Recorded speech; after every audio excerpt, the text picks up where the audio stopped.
Film ini mengambil latar di zaman Renaissance, ketika gereja memiliki kekuasaan luar biasa besar, tetapi banyak mendapat kritikan tajam. Penyebabnya adalah korupsi dan gaya hidup mewah para pemimpin gereja yang jauh dari nilai-nilai keagamaan. Cerita dimulai dengan memperkenalkan Lorenzo, seorang pemuda yang punya bakat luar biasa dalam berjudi. Keberuntungannya seakan tak terbatas coy. Lorenzo selalu menang, namun kesialan datang ketika Lorenzo mengalahkan Gerbino, ketua perkumpulan penjahat di kota itu. Sebagai tambahan masalah, Lorenzo juga pernah mencoba mendekati Pampi, seorang gadis kaya yang juga menjadi incaran Gerbino. Akibatnya Lorenzo menjadi target buronan Gerbino dan komplotannya. Beruntung Lorenzo yang terkenal gesit berhasil kabur dari kejaran mereka. Namun keesokan harinya, teman-temannya memberitahukan bahwa kini Lorenzo resmi menjadi buronan Gerbino. Mereka menyarankan Lorenzo segera meninggalkan kota dengan menunggangi kuda. Di sisi lain, Gerbino memanfaatkan situasi untuk menekan Pampi agar mau menikah dengannya coy. Gerbino beralasan bahwa mendiang ayah Pampi memiliki hutang yang besar, sehingga Gerbino merasa berhak mengklaim Pampi sebagai miliknya. Dalam pelariannya, Lorenzo bertemu dengan seorang pria yang membawa mantan tukang kebun dari gereja ayah Pampi. Tukang kebun itu tampak terinfeksi wabah. Pria tersebut menyarankan Lorenzo untuk menyamar sebagai tukang kebun yang tuli dan bisu agar tidak dikenali. Meski ragu, Lorenzo mengikuti saran itu untuk menyelamatkan diri cuy. Ketika para pengejar hampir menangkapnya, Lorenzo memanjat pohon untuk bersembunyi. Rencananya berhasil, Lorenzo lolos dari kejaran. Namun Lorenzo malah jatuh dan tak sadarkan diri dan ditemukan oleh sekelompok biarawati. Mereka yang percaya pada hal-hal magis mengira Lorenzo adalah anugerah dari surga. Suster cantik Katrina dan Gabriela membawa Lorenzo ke biara. Mereka terpukau oleh ketampanannya cuy, dan yakin ia adalah utusan Tuhan. Karena Lorenzo tidak merespon, mereka memutuskan memeriksanya, bahkan membuka bajunya untuk memastikan keadaannya. Tiba-tiba hal tak terduga terjadi. Saat Suster Gabriela memberikan nafas buatan melalui bibir Lorenzo, ketua biarawati Suster Lisabeta muncul. Ia langsung terpesona dengan penampilan Lorenzo. Dalam kebingungannya, Suster Lisabeta bertanya, apakah Lorenzo bisu dan tuli? Lorenzo hanya terdiam, berpura-pura membenarkan. Suster Lisabeta kemudian meminta Katrina dan Gabriela untuk membersihkan Lorenzo. Namun saat Lorenzo membersihkan diri, kedua suster itu terus mengawasinya dengan penuh rasa penasaran. Di momen itulah, sesuatu yang benar-benar membingungkan terjadi. Keesokan harinya Pampi terlihat murung, wajahnya penuh dengan kekhawatiran, memikirkan pernikahannya yang dipaksakan oleh Gerbino. Saat sedang termenung, datanglah sahabatnya, Filomena, yang mencoba menghibur dan mengajaknya pergi ke gereja.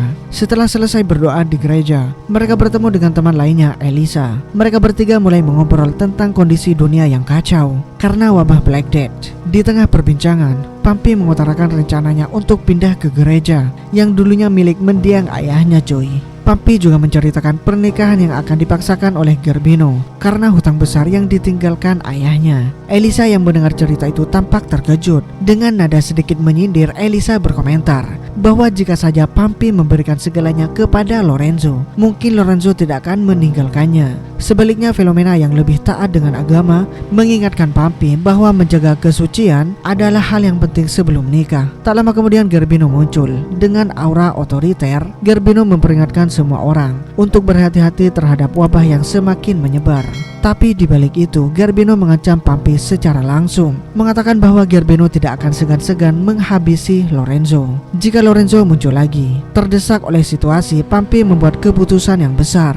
Pampi memutuskan untuk menjadi biarawati di gereja milik keluarganya cuy. Baginya ini adalah satu-satunya cara untuk melindungi diri dari tekanan Gerbino. Sahabat-sahabatnya termasuk Filomena dan Elisa sepakat untuk menyusul Pampi ke gereja. Namun karena di zaman itu belum ada peta seperti Google Maps, mereka harus mengandalkan naluri untuk menemukan lokasi gereja tersebut cuy. Sementara itu di gereja, Pampi mulai menjalani kehidupan barunya sebagai biarawati. Saat sedang menyesuaikan diri dengan lingkungannya, Pampi tanpa sengaja melihat Lorenzo bekerja sebagai tukang kebun di sana cuy. Perasaan kaget dan bahagia bercampur menjadi satu. Para biarawati memberitahu Pampi bahwa Lorenzo dianggap sebagai anugerah dari Tuhan karena Lorenzo tuli dan bisu. Namun kebahagiaan itu tak berlangsung lama. Keesokan harinya saat Lorenzo sedang bekerja, seorang biarawati yang sudah terbiasa memperhatikan Lorenzo memanggilnya untuk membantu mencari sesuatu di semak-semak. Sayangnya, Pampi melihat kejadian itu dari kejauhan. Pampi salah paham dan merasa kecewa pada Lorenzo. Di tempat lain, Gerbino dan sekutunya sedang berlatih pedang di rumah megah milik keluarga Pampi. Tiba-tiba seorang pria yang bernama Count datang, dan dengan percaya diri, Count menyatakan niatnya untuk melamar Pampi, bahkan mengira Gerbino adalah ayahnya. Mendengar itu, Gerbino nyaris kehilangan kendali dan ingin menghabisi Count di tempat itu. Namun Gerbino mengurungkan niatnya. Setelah melihat penampilan Count yang tampak bukan orang sembarangan, Gerbino pun dengan dingin mengatakan bahwa Pampi sudah tidak tinggal di sini lagi. Sebelum pergi, Count mendapatkan informasi dari seorang pelayan tentang keberadaan Pampi. Dengan informasi itu, Count segera bergerak bersama pasukannya untuk mencari Pampi ke lokasi gereja. Setelah selesai bekerja, Lorenzo kembali ke kamarnya untuk beristirahat. Namun tak lama kemudian dua biarawati datang membawakan makanan. Lorenzo tetap berpura-pura menjadi bisu dan tuli, berusaha menjaga perannya dengan baik. Namun kedua biarawati itu tidak hanya datang untuk mengantarkan makanan. Mereka mengaku diam-diam mengetahui apa yang terjadi di kebun bersama salah satu biarawati lainnya. Dengan penuh harap mereka ingin mengalami hal yang sama seperti yang mereka bayangkan sebelumnya.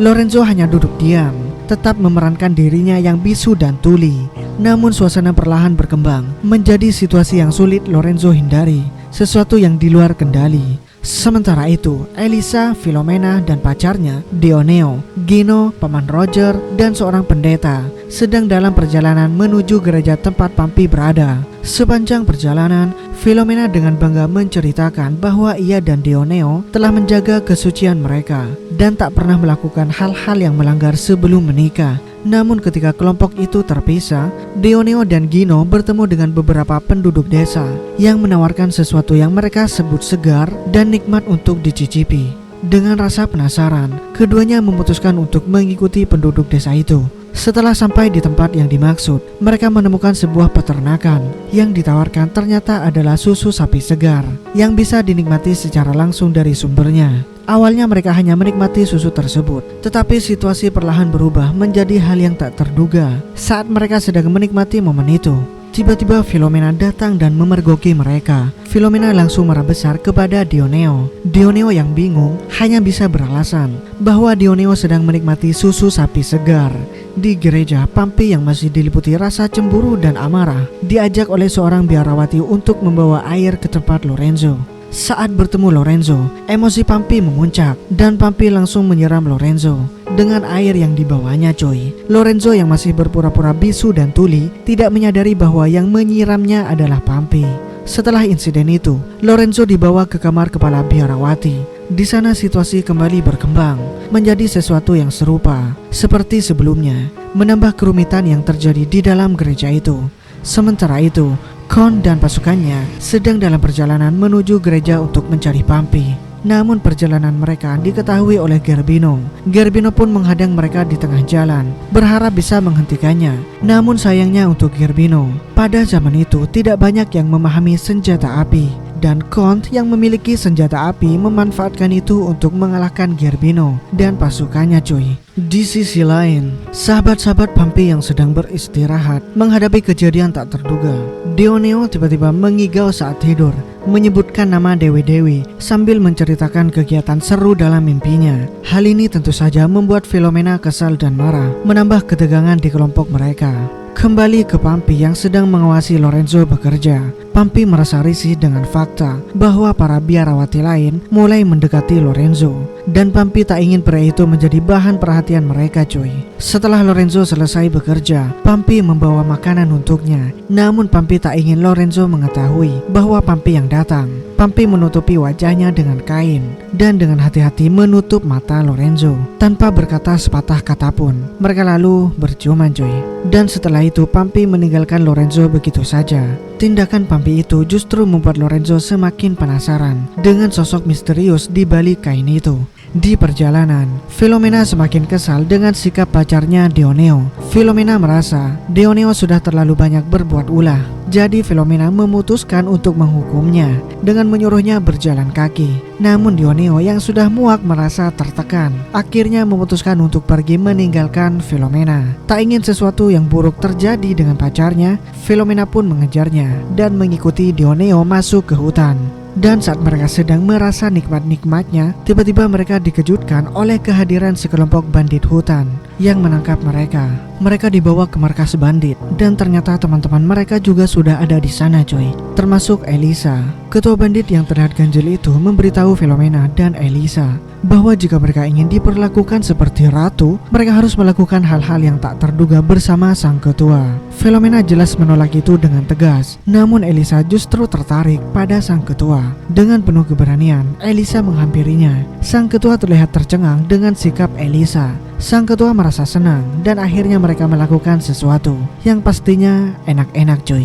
Setelah itu Elisa mendekati Philomena dan mulai merencanakan cara untuk kabur dari tempat itu. Rencananya adalah dengan mengadakan pertunjukan tari berdua. Philomena awalnya menolak, namun setelah melihat kondisi teman-temannya yang terjebak, Philomena akhirnya setuju cuy. Mereka mulai merayu para bandit dengan tarian mereka. Di tengah pertunjukan, Elisa dengan cerdik menantang semua bandit untuk memperlihatkan adik mereka dan menjanjikan hadiah untuk bandit yang memiliki adik yang paling besar.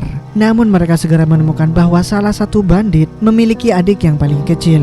Philomena dan Elisa pun tak tinggal diam. Mereka mulai mengejek bandit tersebut dan tak lama kemudian seluruh bandit ikut tertawa dan membuli bandit yang satu itu. Kekacauan pun mulai terjadi di antara para bandit yang akhirnya membuat mereka ribut satu sama lain. Keadaan itu dimanfaatkan oleh Philomena dan teman-temannya untuk kabur dari para bandit dan melarikan diri dari tempat itu. Kembali ke Pampi yang semakin geram melihat sikap Lorenzo yang sepertinya main serong ke sana kemari. Ternyata Pampi nggak bisa diam dan akhirnya melapor ke kepala biarawati tentang apa yang Pampi lihat. Pampi mengungkapkan bahwa Lorenzo sebenarnya tidak tuli dan bisu karena Pampi sempat melihat pria itu bersembunyi di hutan. Ketua biarawati yang mendengar laporan itu langsung menghampiri Lorenzo yang sedang tidur. Dengan pelan-pelan biarawati itu berbisik di telinga Lorenzo. Dan saat itu jugalah Lorenzo diusir dari gereja dengan cara yang cukup mengejutkan. Di sisi lain, Kon yang sedang mencoba menyeberangi sungai, tiba-tiba Kon bertemu dengan Elisa yang sedang bersantai di pinggir sungai cuy. Keduanya pun mulai mengobrol dan jelas terlihat kalau mereka saling tertarik satu sama lain. Kon kemudian menceritakan kalau ia sedang dalam perjalanan menuju sebuah pernikahan dan Elisa juga menyebutkan hal yang sama. Kon sempat bingung dan malah mengira kalau Elisa adalah Pampi yang selama ini Kon cari. Dengan hati-hati Kon pun bertanya, "Apakah kamu Pampi?" Elisa hanya diam, tak memberikan jawaban. Sementara itu, Lorenzo sedang kebingungan memikirkan jalan hidupnya yang semakin rumit. Tiba-tiba Lorenzo terkejut saat melihat Pampi yang hendak pulang. Dalam suasana hati yang kecewa, Pampi memberitahu Lorenzo bahwa Pampi akan segera menikah dengan Garbino. Mendengar itu Lorenzo sangat terkejut dan langsung memohon agar Pampi memikirkan lagi keputusannya coy. Sementara itu di kebun, ada seorang pria yang menggantikan posisi Lorenzo. Ketika pria itu datang, ketua biara menyambutnya dengan antusias seperti saat pertama kali menyambut kedatangan Lorenzo. Namun berbeda dengan Lorenzo yang mengklaim dirinya bisu dan tuli, pria ini malah jujur tentang dirinya. Hal ini tentu saja membuat ketua biara sangat senang karena kejujuran pria itu. Dan pria itu mendapat hadiah yang cukup menarik. Pertunjukan yang seru. Kembali ke Lorenzo dan Pampi, mereka akhirnya tiba di mansion milik ayah Pampi. Lorenzo merasa sangat minder berada di tempat yang begitu megah. Apalagi saat Lorenzo mendengar rencana Pampi untuk menikah dengan Garbino. Rasa kecewa mulai menguasainya. Namun Pampi dengan tegas menyuruhnya untuk menginap satu malam. Saat makan malam, Lorenzo dengan jujur mengungkapkan perasaannya yang sebenarnya. Lorenzo bilang kalau Lorenzo jatuh cinta dengan seorang biarawati misterius yang Lorenzo temui di gereja. Tanpa menyebut nama, Lorenzo menggambarkan sosok itu sebagai wanita yang selalu membuatnya merasa nyaman dan bahagia. Pampi yang mendengar itu langsung sadar kalau Lorenzo sedang bicara tentang dirinya coy. Dengan penuh keyakinan, Pampi pun akhirnya mengakui kalau Pampi adalah biarawati yang dimaksud. Kalau kamu masih ingat saat itu, mungkin kamu bisa membuktikannya lagi, kata Pampi. Lalu Pampi mengingatkan Lorenzo supaya Lorenzo bisa mengenali kembali sentuhan itu.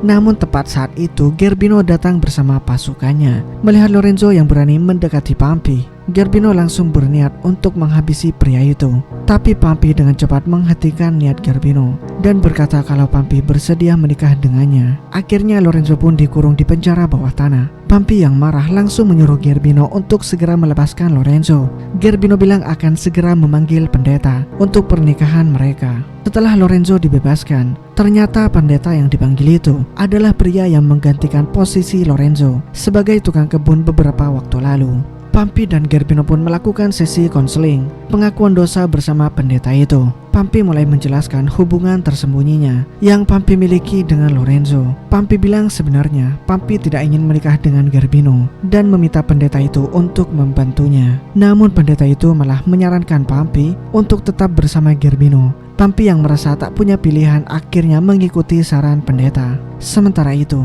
Gerbino justru mengakui segala kebejatannya dari merampok hingga membunuh banyak orang. Mendengar pengakuan itu, pendeta mulai mencari cara agar Pampi tidak jadi menikah dengan pria seperti Gerbino. Pendeta itu pun memberi syarat yang cukup berat. Jika Gerbino benar-benar ingin menikahi Pampi, maka pada awal pernikahan, Gerbino harus menahan nafsunya selama 30 hari untuk mensucikan dirinya dari segala dosa yang telah Gerbino perbuat. Sementara di hutan, Lorenzo yang hendak dihukum mati oleh dua pasukan Gerbino tiba-tiba mendapat tawaran mengejutkan. Pasukan itu mengaku sebenarnya mereka tak ingin jadi pembunuh dan bersedia melepaskan Lorenzo asalkan Lorenzo bersedia menyimpan rahasia tentang mereka. Tiba-tiba Count datang dengan kudanya dan bertanya kepada Lorenzo tentang lokasi mansion milik ayah Pampi. Lorenzo yang tidak tahu siapa Count dengan polosnya memberitahukan arah yang dimaksud. Count pun berterima kasih padanya. Lalu tibalah hari yang ditunggu-tunggu, pernikahan Gerbino dan Pampi yang dipimpin oleh pendeta tukang kebun. Namun pendeta ini dengan sengaja memperlambat prosesi pernikahan dengan melakukan hal-hal yang tidak penting. Gerbino yang merasa dipermainkan langsung menodongkan pedangnya pada pendeta itu. Akhirnya pendeta itu terpaksa menyatakan bahwa mereka sah sebagai suami istri Tiba-tiba Count muncul di sana. Count datang untuk balas dendam karena pasukannya telah dibantai oleh Gerbino. Lorenzo yang baru saja tiba ikut terlibat dan karena Count membawa senjata api, Gerbino pun mundur. Lorenzo melawan anak buah Gerbino dan melihat itu sebagai tanda bahwa Lorenzo ada di pihak Count. Mereka pun sepakat untuk melawan Gerbino bersama-sama. Aksi kejar-kejaran pun terjadi dan satu persatu anak buah Gerbino berhasil dilumpuhkan dan Count akhirnya berhasil melumpuhkan pedang Gerbino. Lorenzo yang tidak ingin langsung membunuhnya meminta izin untuk berduel pedang dengan Gerbino di pinggiran sumur yang besar dan dalam. Jika ada yang jatuh ke dalamnya mereka akan tewas. Adu pedang pun dimulai. Mereka bertarung sangat sengit di sana dan akhirnya Lorenzo berhasil mengalahkan Gerbino. Pampi yang baru saja resmi menikah beberapa menit lalu kini telah resmi menjadi seorang janda. Pampi mendekati mereka dan Count pun mengajak Pampi untuk menikah. Namun Pampi dengan sopan menolaknya Awalnya Count merasa kecewa setelah semua perjuangannya yang telah Count lewati. Tapi saat Pampi membuka penutup wajahnya, Count akhirnya tersadar kalau Pampi yang Count maksud adalah Elisa, wanita yang ia temui di sungai. Elisa pun muncul dari belakang Pampi dan karena mereka sudah saling jatuh cinta, Count akhirnya memilih Elisa. Di saat yang sama Lorenzo sudah pergi dari tempat itu. Pampi langsung mencari Lorenzo dan tak lama ia menemukan Lorenzo Dan film pun ditutup dengan Pampi yang kini siap untuk menikah dengan Lorenzo. Dan film pun berakhir. Oke cuy, thank you buat kalian yang sudah menonton video ini sampai selesai. Dan di sini gua cabut dulu cuy. Dadah.